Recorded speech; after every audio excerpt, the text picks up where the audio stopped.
Well, good morning, everyone. Thank you very much for coming here. Thanks to the organizers for letting us speak today. My name is Alfonso Gomez Arzola, and I am joined today by my partner in crime, Adam Zimmerman, architect at Chromatic. I am Alfonso Gomez Arzola, as I said, front-end designer and developer for Chromatic. And we're also joined by John Reynolds, Director of Software Engineering at Meredith. Unfortunately, Joshua Stewartson couldn't be with us today, but he was instrumental in putting this together, so thanks to him for that information. So a little bit about Chromatic. We're a world-class, fully distributed digital agency. We've been helping large organizations solve web-related problems for over 10 years. And we're made up of a diverse and distributed team of senior web professionals. Our areas of expertise are design, development, DevOps, and even beyond that.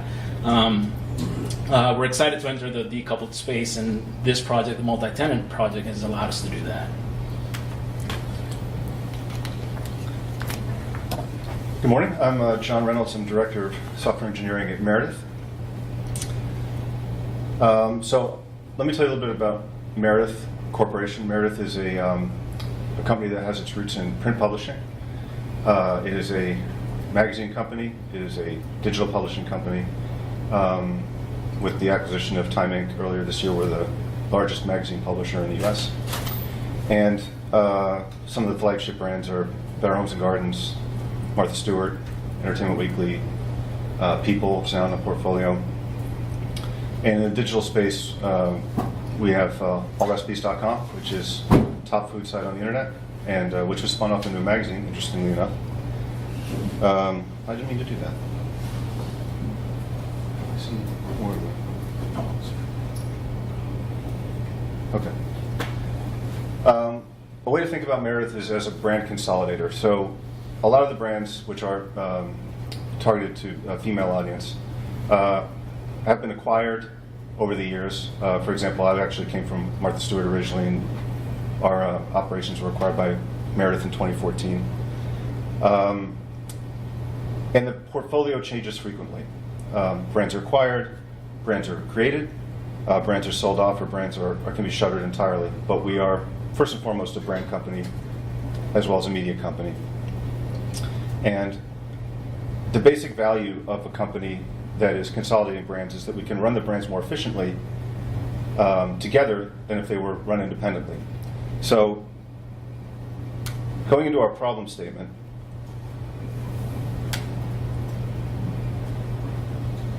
with the variety of brands we managed that were acquired through various means, we ended up with a lot of different tech solutions for a lot of sites that had outwardly to the end user a lot in common, and even to the editorial experience.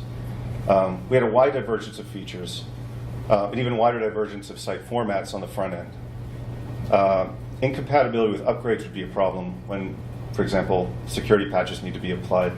It becomes a headache to have to do it to multiple individual stacks. Automated testing, always a challenge with Drupal, ended up with production bugs and a lot of inefficiencies in chasing those down. And I think there's probably a problem with any company that manages a lot of sites. Some sites take favor over the others when it comes to product development, bug fixes, because frankly they make more money. The revenue generating sites would get more attention, and other sites would tend to go to seed. And this created a problem that would eventually bite us on the back end, obviously. So the multi-tenant platform was conceived as a solution for this. And what was so great was that we had the full support of the leadership team at Meredith to draw down some of our ongoing feature development on the brands and divert more of the dev resources to this amazing idea, which was, let's consolidate all the sites onto the same platform and let the brands diverge in terms of styles and fonts and brandy things. But all the sites basically have their version of an article. They all have their version of a slideshow. They all have their version of a recipe.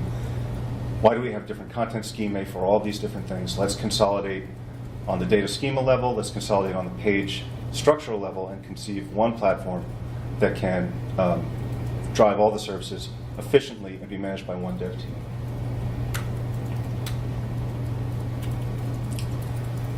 So the goals of the multi-tenant platform when we set out strategizing with Chromatic on how we're going to architect it. We wanted to modernize our code and our practices and be best in class. So we had a lot of Drupal 7 in the portfolio. Better Homes and Gardens was on Adobe Experience Manager. We had a couple of sort of odds and ends. We wanted to bring everything up to speed and do everything. We're committed to open source, do everything best in class, modern. Even the things that were unfamiliar, we wanted to dive into the waters, and we were given the opportunity to do it. A consistent feature set to ensure long-term viability. So again, this goes to if we've got a set of content structures that are uniform across brands but differ only in the content within them, let's enforce that consistency, and that's going to serve us better in the long run. The support for flexibility brand to brand really comes in the form of at the front end level. So in a decoupled model, the branding is squarely on the front end. So it would allow us to have a more uniform CMS platform in terms of the schema, but we could diverge at the brand level in terms of CSS, HTML, in ways that made sense and didn't violate the basic kind of premise of consolidating onto a single platform. And let's bring automated testing in for real. And Drupal 8 obviously afforded that because of PHP Unit, made it easier than Simple Test ever did to write tests in Drupal. Okay, so I'm going to talk this is the 3,000-foot view of multi-tenant. It's a decoupled Drupal stack with Node Express on the front end. And by continuous migration, what we're talking about is as we onboarded sites into this platform, we didn't want to disrupt the end user experience or the revenue streams coming in from ads on those sites. So we needed to devise a way to iteratively move the sites onto the new platform. Content type by content type was the model we chose, while continuing to serve content that wasn't ready to be served from the new platform on the legacy sites. So we were continuously, iteratively migrating toward the new platform. So it became part of the front end's job to proxy requests that were still to be routed to the legacy platform by simply sending them to that legacy platform and passing the response straight through back to the browser. So the first step was just to put that in place, have all the requests for a given brand route to Express and just pass them through.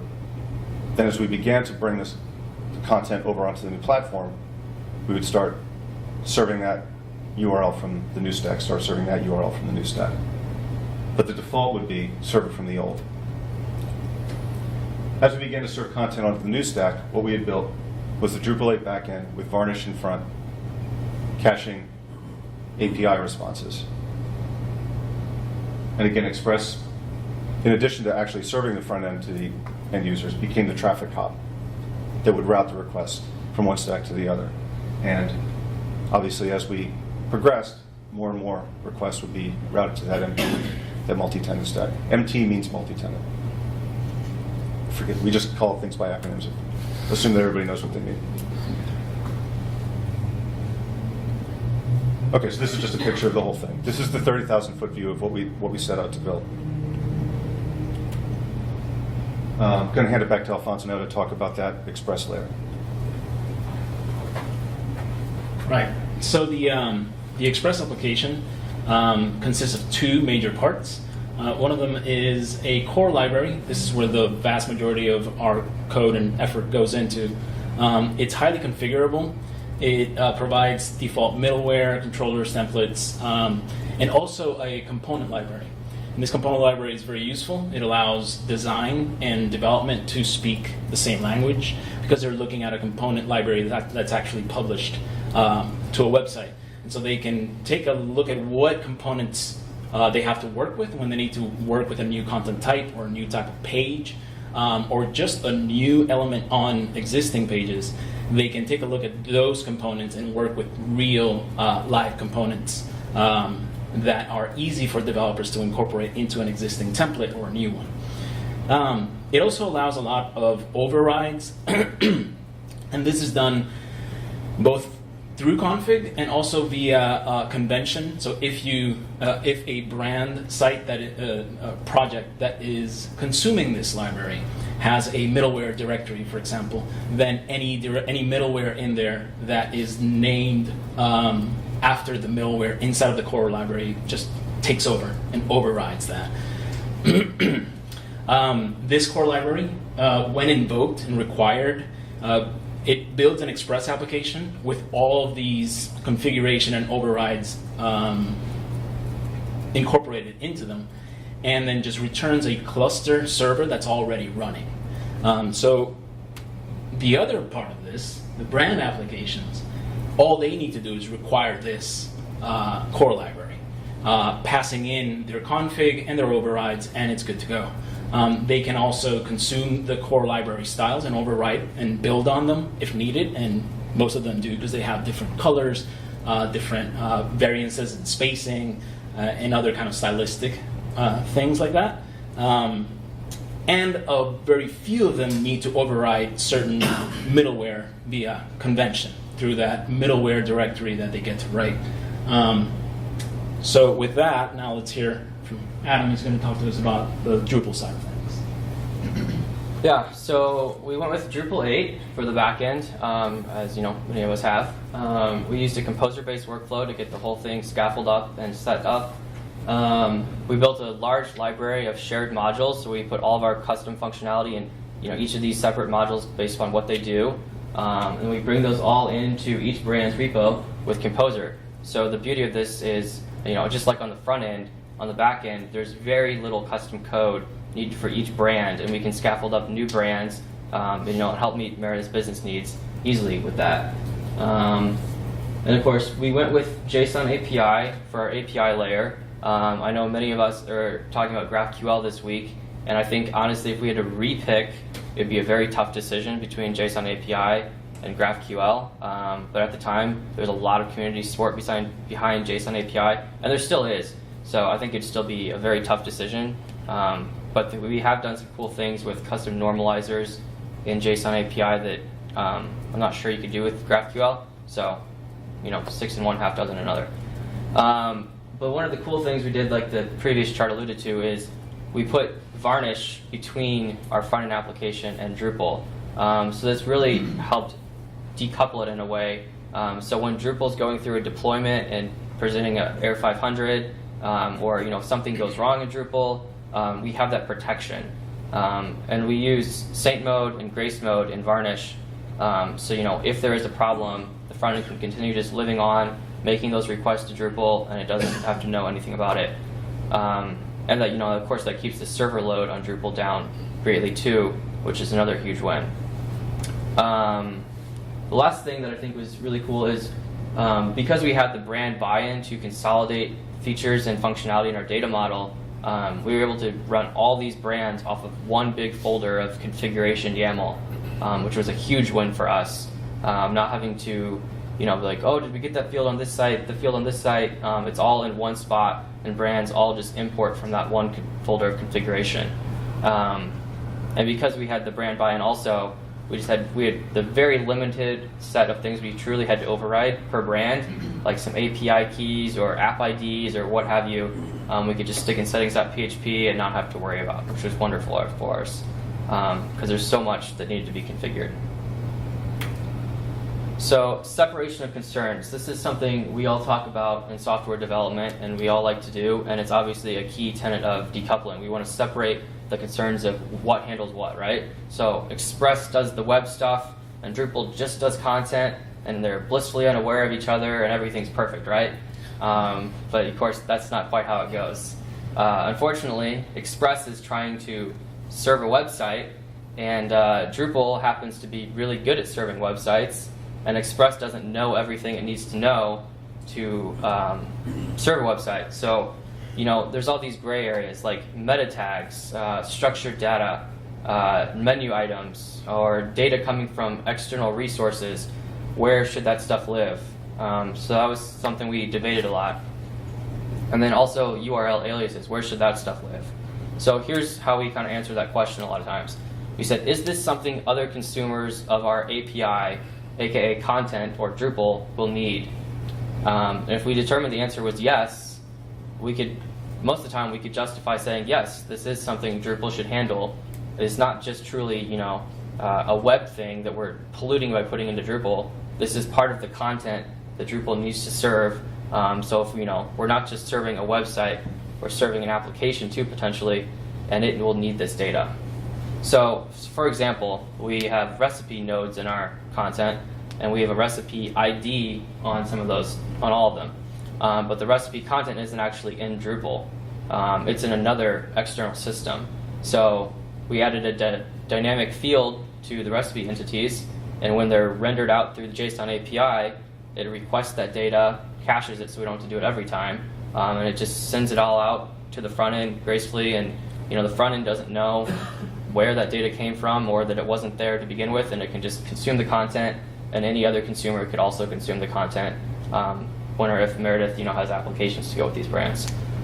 Same thing with like video data, just to kind of give you like another example. If we're using Uala for our video provider, so we have an ID, but we don't store all that stuff in Drupal because you just don't want to store all that. But we can just pipe that through Drupal to the front end, all through JSON API with some custom normalizers, and just goes through and it's wonderful. And the last thing is the content alias. This was something we talked about a lot of. Where does URL alias assignment live? Like, is that part of our content? Is that a web-only concern? And it came down to a couple things. Like, if another application wanted to use our content, they might want to link back to the web for that same piece of content. So ultimately, it needs to be in this central place. And also, what is the alternative to this? Drupal is really good at managing content aliases, right? It has path auto. You can use all these incredible tokens. If you're building a custom alias, you can use your field values to construct it. And trying to recreate all that in some microservice outside of Drupal seems like a lot of work and money for the sake of content, separation of concerns, just to meet that. So, decoupling's hard, as we've all been talking about this week. So, alias to UUID. So once we decided we were going to keep the alias in Drupal, right? The front end, when a request comes in, all it says is, I have an alias. I don't know what to do with it. How do I get my data? What does this go with a node? I don't know. And JSON API is incredible, but you can't just say, here's my alias. Now give me the piece of content. JSON API wants to know a UUID, a node ID, the node bundle, all that stuff before it can make a request. So we built a custom tool called the alias lookup utility that you can send an alias in, and then it'll respond back with something like this.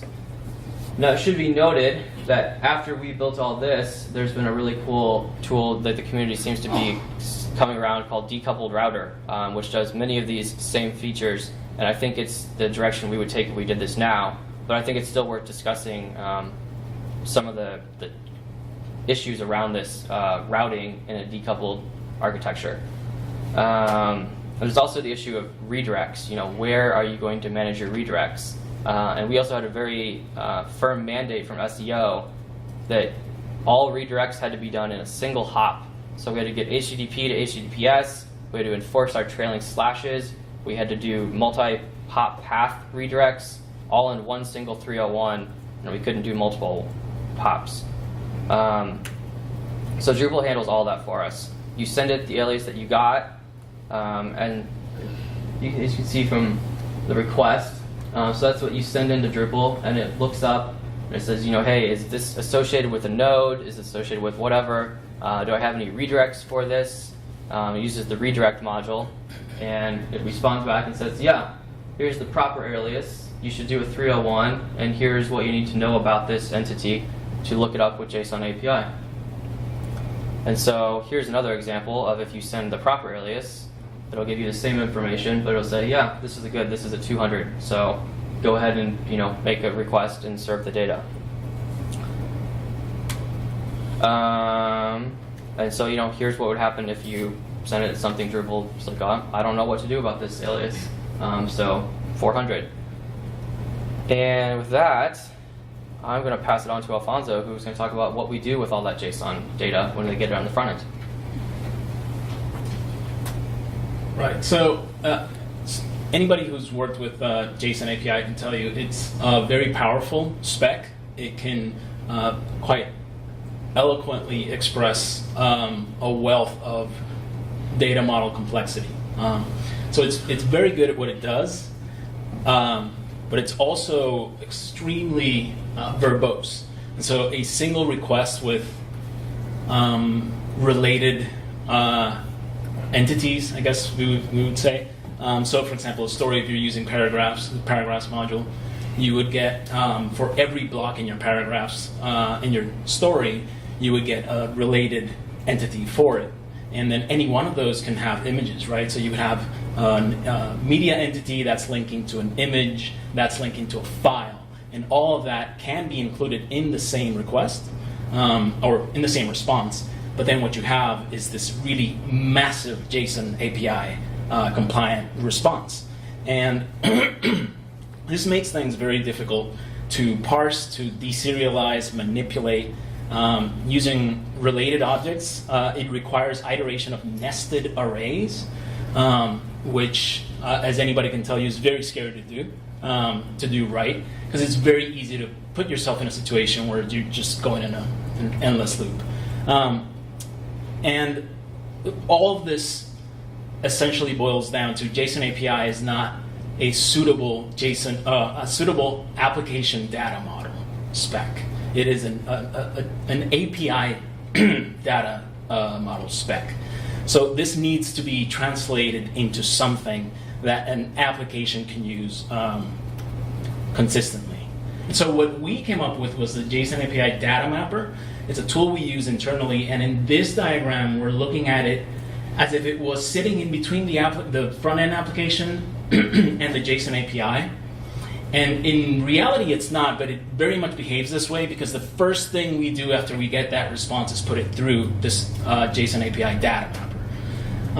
It essentially accepts a schema and an object that would be the response from the JSON API.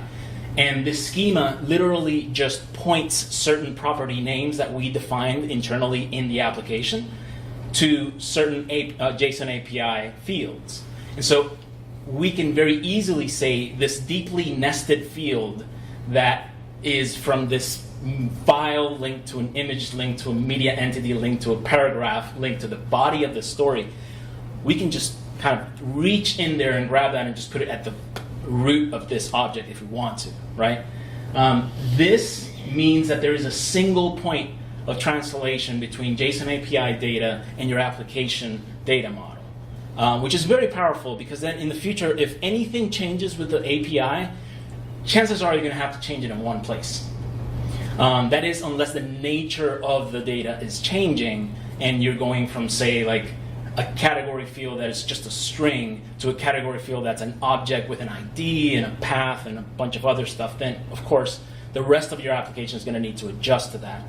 But even then, the fact that you're not having to look up things in this massive JSON API object is very, very powerful. Because you're not having to know, you're no longer have to do this dance where you say story.category. Does that exist? Oh, great. Okay, so then let's say JSON.category.id. Does that exist? And does its name exist? And does its path exist? You can just do all of that from the schema. The schema will just do it for you.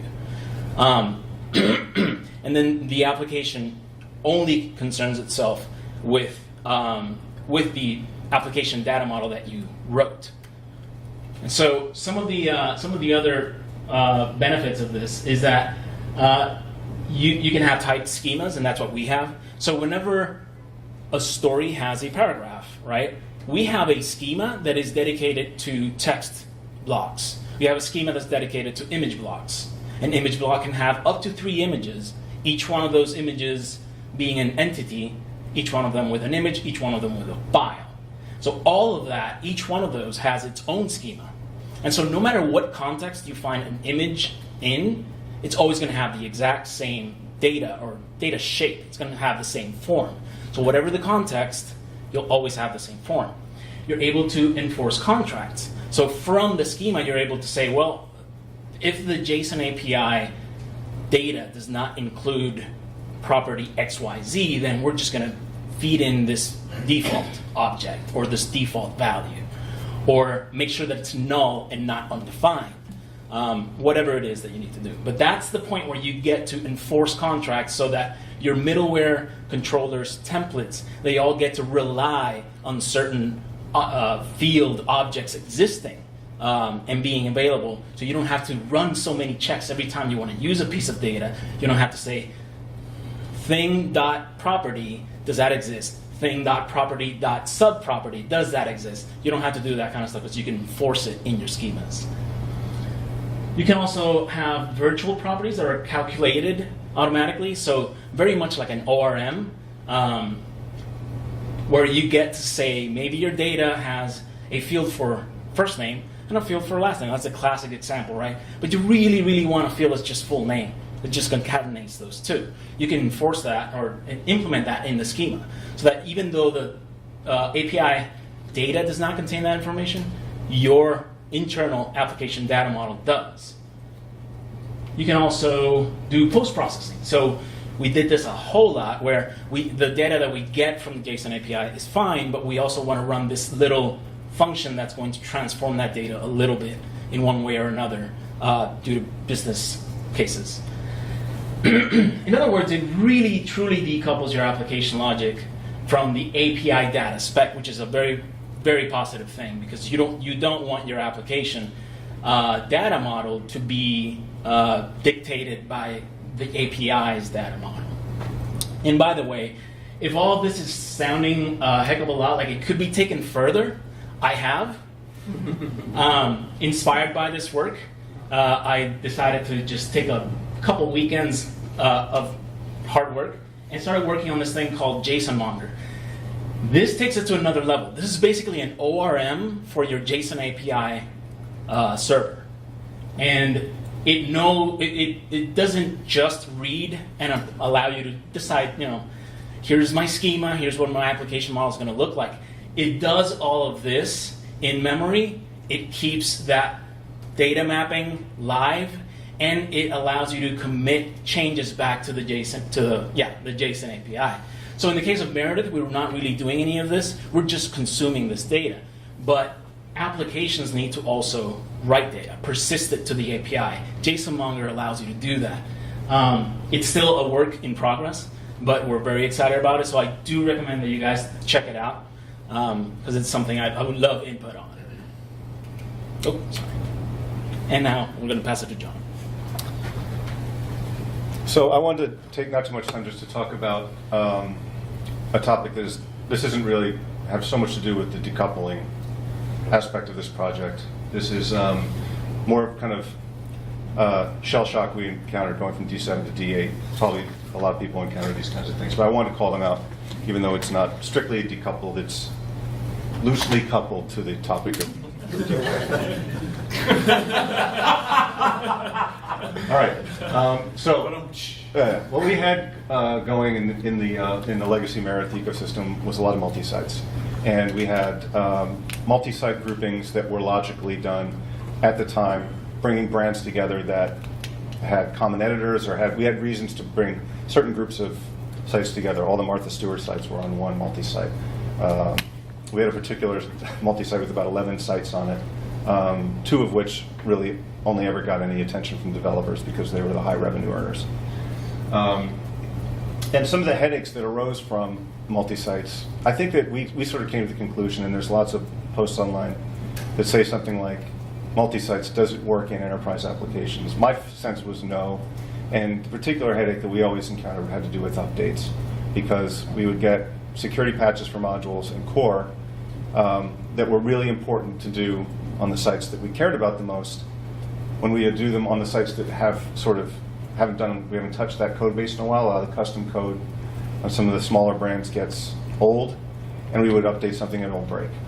So now we've got sites that need these updates that are being held hostage by the sites we care less about, and in some cases we would end up splitting the sites we cared about more onto their own multi-site platform so that we could not update them. Anyway, it wasn't great. It didn't feel or smell right in terms of a way. When we were approaching this, we're like, how can we solve for this if we're developing a common platform for sites where we avoid this problem either by making it so sites don't break when we update common elements, or allowing ourselves to update certain sites, not other sites, without incurring a lot of tech debt or an opportunity cost later on if we have to, like, suddenly we're putting all kinds of developer weight into this site that doesn't make much money only so we can update these other sites. So the promise of D8 brought with it the promise of Composer, which was very new to the team and new to me. And what we discovered right away was semantic versioning really solves this problem for us, right? Because as we develop internal code that we keep in our own repositories and source via Composer versus putting it in your sites all directory in a multi-site, we could change it, iterate on it, and increase the version number on it. And that custom code could be inherited by sites that were ready for it, but not inherited by sites that weren't ready for it, simply by not incrementing the version number in the site's composer.json file. So semantic versioning for the win in that respect. And also the promise of, listen, when we were developing modules, when Mark Dorson and I were at Martha Stewart developing custom modules, we would have nerd fights about, like, well, does this code belong in the module, or should this go in the theme? We would sometimes play the game where you pretend that the module is a contributed module, right? So if it was a contributed module, what would you do? And then you divorce yourself from all of your preconceived notions about your own site. Well, Composer enforces that by its very nature. If your modules, if your individual modular code for your platform is actually in a separate repository, and you're maintaining it as someone who is maintaining an external project, it puts you in that library mindset, and you're going to write more decoupled, better abstracted code. And this was also perceived as a win as we started to launch into the world of Composer. Now, some of the pitfalls of this, and tangentially related to the whole Composer thing, config is not like features. So if you folks have worked with Drupal 8 and config, and you've also worked with Drupal 7 and features, there's an analogy there that's very common, right? If you're socializing Drupal 8 config with developers who are familiar with Drupal 7, you're going to say, well, think about features, right? You make changes in the database, you export them into code, and you've got a feature module that then you can put into another site, or you can, it's basically the data state in code, so it becomes portable. You can commit it to your ECS, etc. Well, config is like features in that respect. You make changes to the database, you can export them into code. But there's no equivalent for features update in the world of config. The reason is, when you have a module that defines config, I think I'm not talking out of turn here. I'll correct you. Okay, Adam will tell me alone. That module is going to provide you with an initial config that is going to be, when you do your config import, it's going to import into your database, and it'll be present in your database. And you can export that config. You can make changes and export it, but it's going to export where? To your site's config. The config is now owned by the site, no longer owned by the module. You can't get that config change back into your module, not gracefully. And we ended up doing things like, in the service of trying to maintain those internal libraries, we would export the code into the database, make changes, and then go into the config directory for the site, manually take those config changes, put them back into the module, commit the module back to the repo. So it became kind of an unsustainable developer flow. And this was, it became known as the config thing. It was like, we're going to talk about the config thing again. We had a task force for the config thing. I can tell you where we ended up, and I don't think it would work for everybody, but we did the most dead simple thing. After looking at solutions like Nimbus, which is something you can search for if you have this problem, seems like kind of a nascent project that looks to be able to make config exportable back to modules. We're talking about writing our own config filter to kind of accomplish that same thing. We ended up just having a module that was in its own library. It's called base, we just call it the base module. And it has the config for all the sites in it. And when we bring it in via Composer into each site, we just configure the sites to use that modules folder as the site's config folder. Does that make sense? So as we're making changes in the database, we export the config to the site's config folder. It happens to be the one used by the module, so we can commit the changes right there and push them back up to the repo. And that way we can truly share the config around all the different sites, which frankly I don't think Drupal 8 really wants you to do, right? Because Drupal 8 config has a site UUID in it. That itself is a problem. But in our particular case, it works because we truly want to lock all these sites down to the same config. Any exceptions we do in settings.php. Right? So we have a lot more settings.php config overrides than we would otherwise, but like 90% of our config is truly shared by all these sites. So it worked for us, and it was sort of like a little bit of a facepalm, but it totally works. Well, it only worked after we realized that every brand would truly have the exact same data model. Right. I didn't know that at first. Right. And when we could verify that, then we could exhale. But I don't know if this would be a universal solution. Nothing is. Nothing is. Drupal doesn't want you to do this. Drupal wants the site to only config. We're trying to build a platform that supports multiple sites. So I hope we're not violating Drupal 8 stuff, or maybe it can evolve more into that direction. Version numbers during development, I think, are always a challenge. Somehow the JavaScript community seems to have this figured out, right? They've been using npm and package.json, and they source packages in and they update their version numbers. But we were getting tangled that every change to a library incremented the semantic version number. We have to then update the JSON file in the web project, and we can never keep them in sync. We ended up just going with, during a sprint, we would just call it develop. Right? We just had the develop was the name of the semantic tag we would use. And then only when we were ready to deploy, we would actually update with individual version numbers. But it was, I characterized it as a pitfall, but it was really more about just a thing, kind of a little additional cost we had to incur for all the benefits I think we got by embracing Composer. I'm talking way too much about this because it's not strictly decoupled, but it was of interest to me. So this is sort of the lay of the land in terms of external and internal dependencies are now all managed through Composer and deployed to all the brands. This is how we do multi-sites now, and I think it's better. I'll let Dave take his picture. All right. And this is just sort of a micro illustration of what happens. So the base library I just mentioned, which contains all the shared config among the sites on the platform, the shared settings.php, so any configurations in settings.php that would be shared across the sites are in this file, which gets included by the settings.php file in each web project, right? And then shared dependencies. So basically all of the compose.json dependencies for all the sites live in that one base library. And the repository definitions for those, unfortunately, have to be in the website project. That's because that's just how Composer does it. But it means the dependencies for all the sites are maintained in one place and get pulled into each website project. And that's how we're effectively sharing dependencies, settings, and config across all the sites in the platform.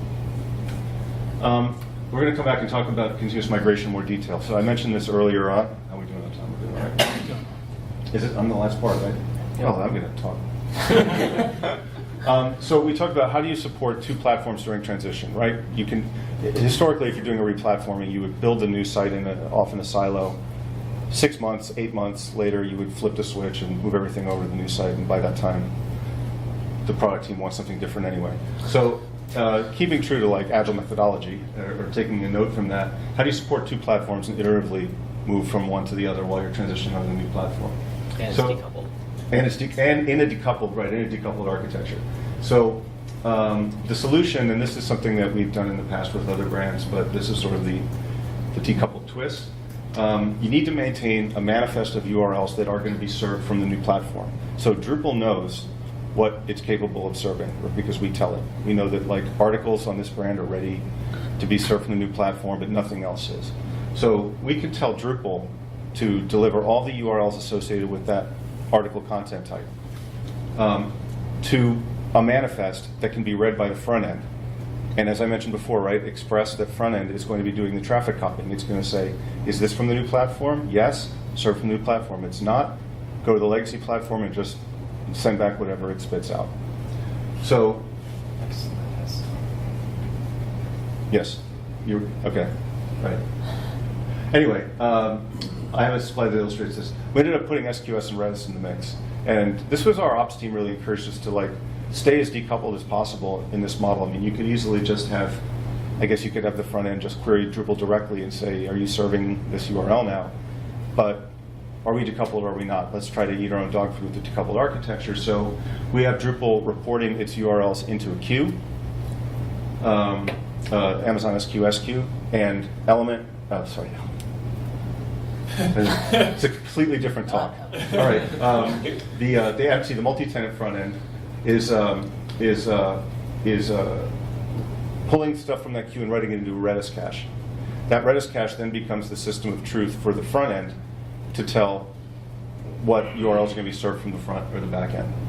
Does that make sense? So we've got this intermediary of SQS and Redis in there, sort of keeping the front and the back end agnostic to each other when they're negotiating through this. And again, Express handles everything. All the requests for a domain are going through Express, and it's doing all the negotiating. All right. So here's an illustration of the whole model. Drupal 8 reporting what it can handle, or what the front end should be handling from it, I should say, reporting it into AWS SQS. We've got a simple shell script or a Linux daemon that's processing that queue, and Express takes what's in queued, writes it to Redis.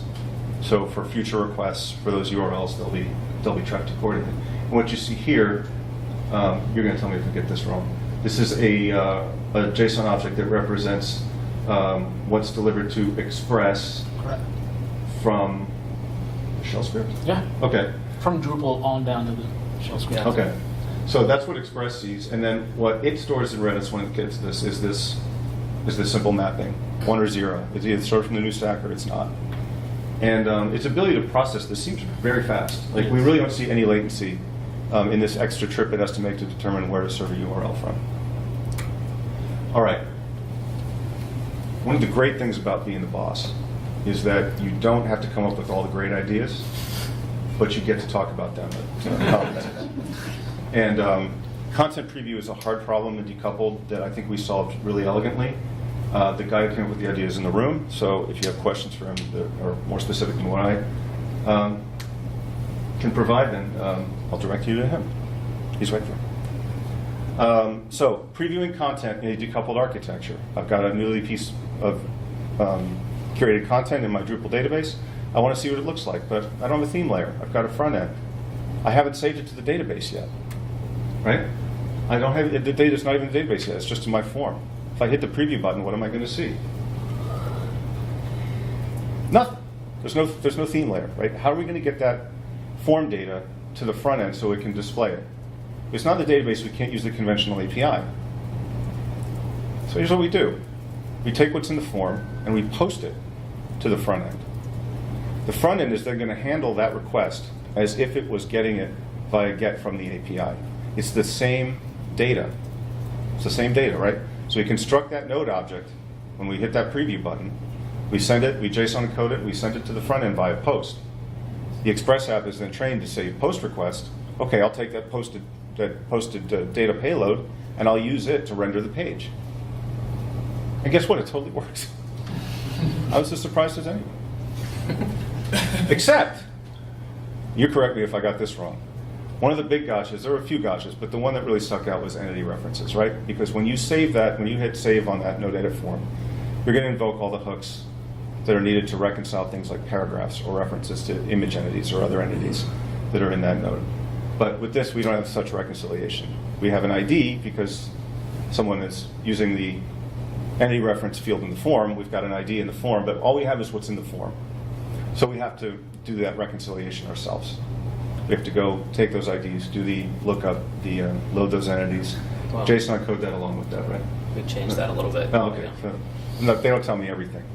But this was the basic problem solution stemmed around that. And there were others too, and Neal will be glad to enumerate them all for you.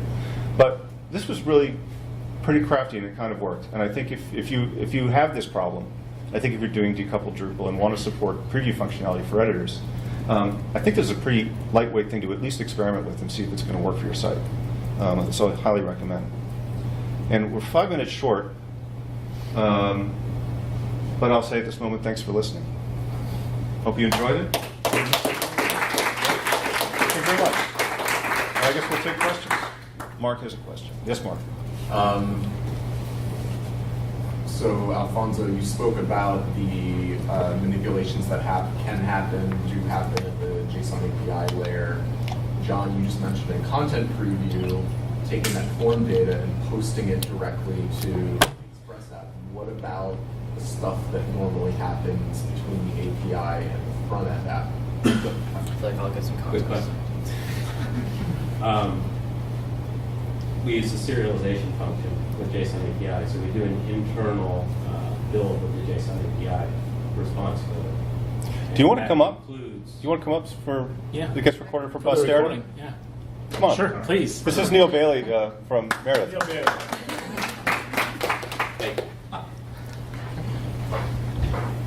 I can't take credit for this entirely because Adam, actually, when we first started this thought process that led to preview, he said, well, if you're going to do that, look at the serialization feature because JSON API comes with a serialized format as well, which instead of having Just a GET request. Part of the Symfony serialization API. Right. Yeah. So what we do is we built some recursion in our custom API that goes through the entities and built a single payload that includes all of the paragraphs and media entities and everything in one data set.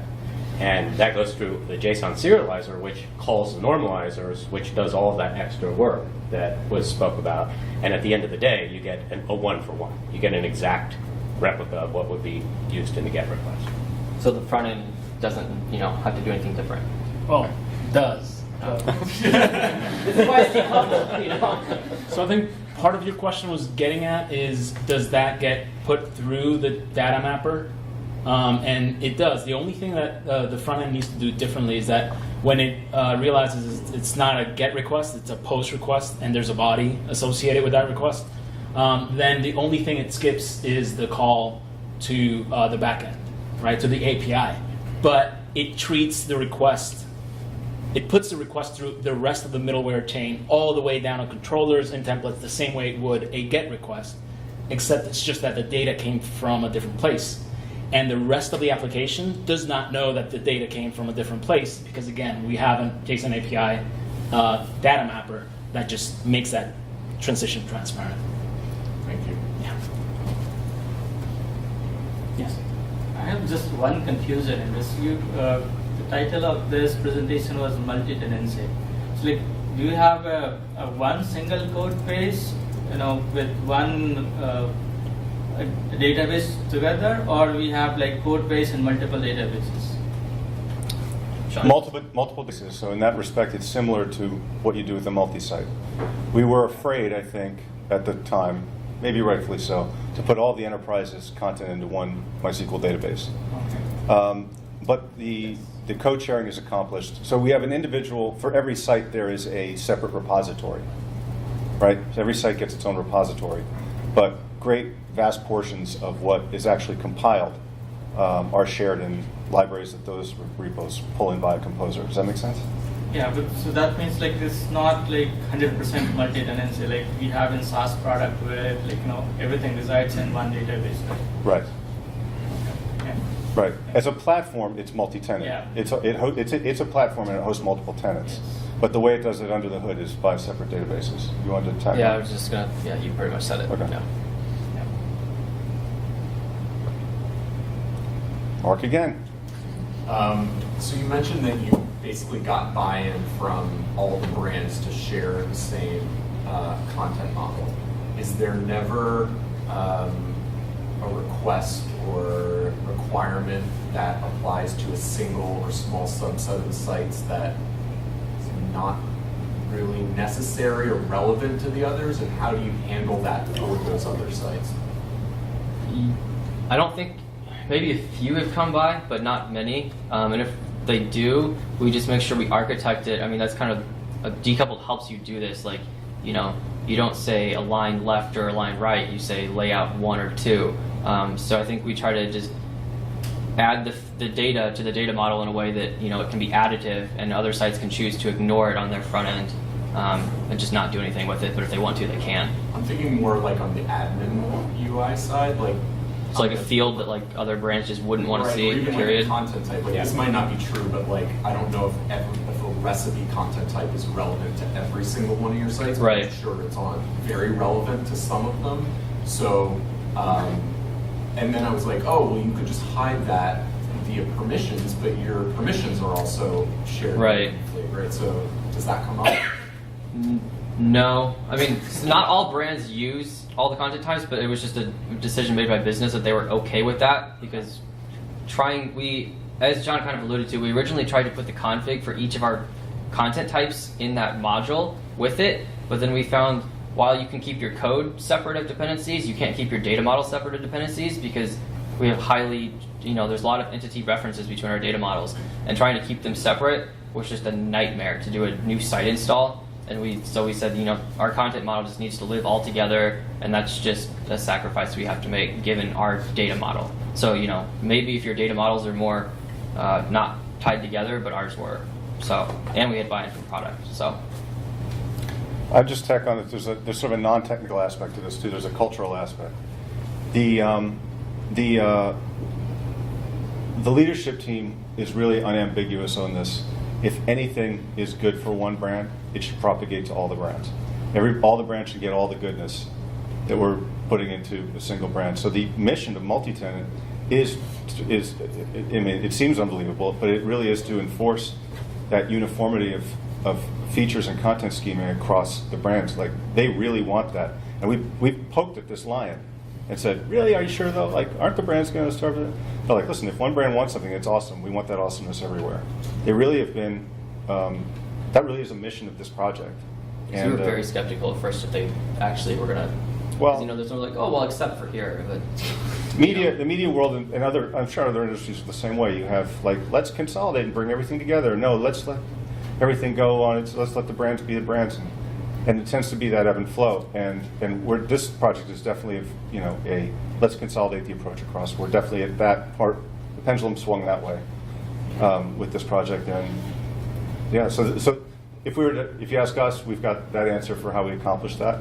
But if you were to ask our product team, they would say, well, why would one brand get it and not all the brands get it? If it's good, let's give it to all the brands. I think one thing I would add is if you didn't get that answer from your product team, config filter is in config split. Especially if you write custom config filter plugins, you can do some incredible things with how you filter the config coming in and like pushing it in and taking it out from different spots per brand potentially. So and that's kind of what Nimbus aims to do, but we kind of just wrote a few custom plugins because Nimbus wasn't ready as like a whole solution. But I think Drupal 8, the configuration architecture scene is improving, and I think there's going to be ways to do more of this, flexibility. We are using, in limited form, not so much the content model, but turning on and off extensions. And you mentioned, the config does more than just content. It's so we do use config split for things like migration utilities that are obviously separate per brand. You're coming from different sources, and migrations are completely different. So brand to brand, there are some things that are turned on for that brand that are turned off. And then with settings.php, you can manipulate some of the config as well. So, for minor variances, we do that in the settings.php. We'll change up something per brand. So we have built in the ability to be flexible, anticipating that need. But right now that need hasn't been articulated. But we're ready when it is. Any other questions? All right, thank you, everybody.